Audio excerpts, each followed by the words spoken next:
हमारा संघर्ष तब तक जारी रहेगा जब तक हम नरेंद्र मोदी को देश से, सत्ता से उखाड़ के फेंक ना दें। किसान आंदोलन को लेकर आरजेडी के भी नेता सड़क पे उतरे हैं। डाक बंगला चौराहा है पटना का, सारिका पासवान है आरजेडी की प्रदेश प्रवक्ता है बिहार की, ये भी सड़क पे उतरी हैं। सरकार का कहना है कि किसानों को कोई दिक्कत नहीं है। नीतीश कुमार का भी कहना है कि कोई दिक्कत नहीं, किसानों का बेवजह सड़क पे उतर रहे हैं। आप लोग तो उकसा रहे हैं किसानों को, और खालिस्तानी क्या क्या टीवी वगैरह पे चल रहा है। देखिए, ये जो केंद्र सरकार है ये हमेशा से एक ही फॉर्मूले पे काम की है।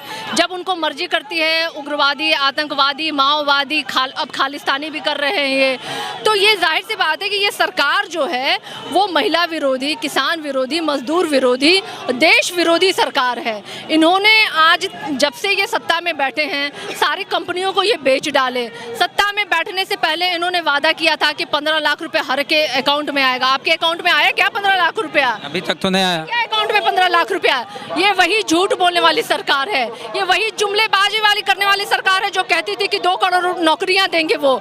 ये वही सरकार है जो कहती थी कि काला धन भी वापस लेकर आएंगे। ये वो सरकार है जो मजदूरों को सड़कों पे उतार दी।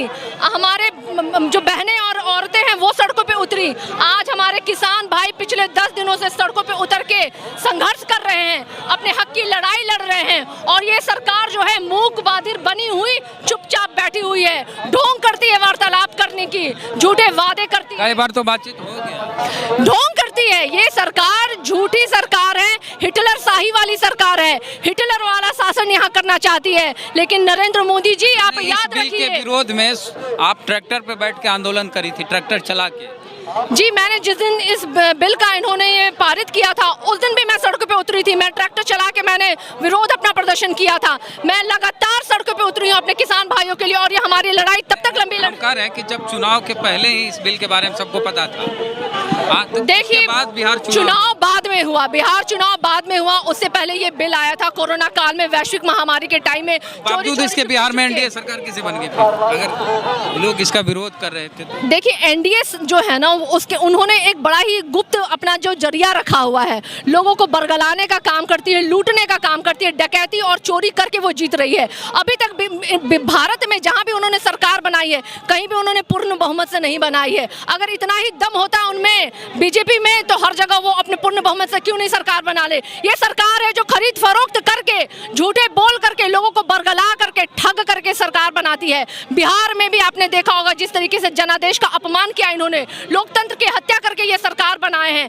अंत दिन तक वोटिंग और काउंटिंग के दिन तक लोगों ने देखा है कि किस तरीके से इन्होंने वो चोरी की है। इन्होंने जो सरकार केंद्र की है, मोदी सरकार सबको धीरे धीरे सड़क पे ला रही। SC ST के लिए एक्ट के लिए दलितों को सड़क पे लाए, NRCC एक्ट चलते मुसलमान सड़क पे आए, किसान अब सड़क पे आए, बेरोजगार भी रोजगार के लिए सड़क पे आ रहे हैं। तो इस तरह से केंद्र की सरकार सबको सड़क पे ला देगी क्या? केंद्र की सरकार का बस एक ही मनसा है, वो पूरे देश के लोगों को सड़क पे ला करके खुद वहां बैठ करके चैन की बंसी बजाना चाहते हैं। आपने देखा होगा किस तरीके से पूरा किसान जो है वो सड़कों पे उतरा था, और हमारे नरेंद्र मोदी बनारस में नदी पे नौका विहार कर रहे थे। तो ये वही नरेंद्र मोदी है जिनको लोगों से कोई मतलब नहीं है। वो देश जल रहा था, नीरो बंसी बजा रहा था, ये वही हमारे नरेंद्र मोदी है। केंद्र की ये जो सरकार है ये अव्वल दर्जे की झूठी सरकार है, ठेकेबाजियों की सरकार है, लोलुप और चाटुकारों की सरकार है। लेकिन हमारा संघर्ष तब तक जारी रहेगा जब तक हम नरेंद्र मोदी को देश से, सत्ता से उखाड़ के फेंक ना दें। ये जो केंद्र की सरकार है या बिहार की सरकार है, डबल इंजन की सरकार है, ये ना सिर्फ किसान विरोधी है, ये छात्र विरोधी भी है, अनुसूचित जाति जनजाति विरोधी भी है, महिला विरोधी भी है, मजदूर विरोधी भी है। लगातार आप देखिए जब से वो सरकार वहां बैठी हुई है सब लोग प्रदर्शन के लिए सड़क पे उतरे हुए हैं, और ये साबित करता है ये सरकार जो है वो निकम्मी सरकार है।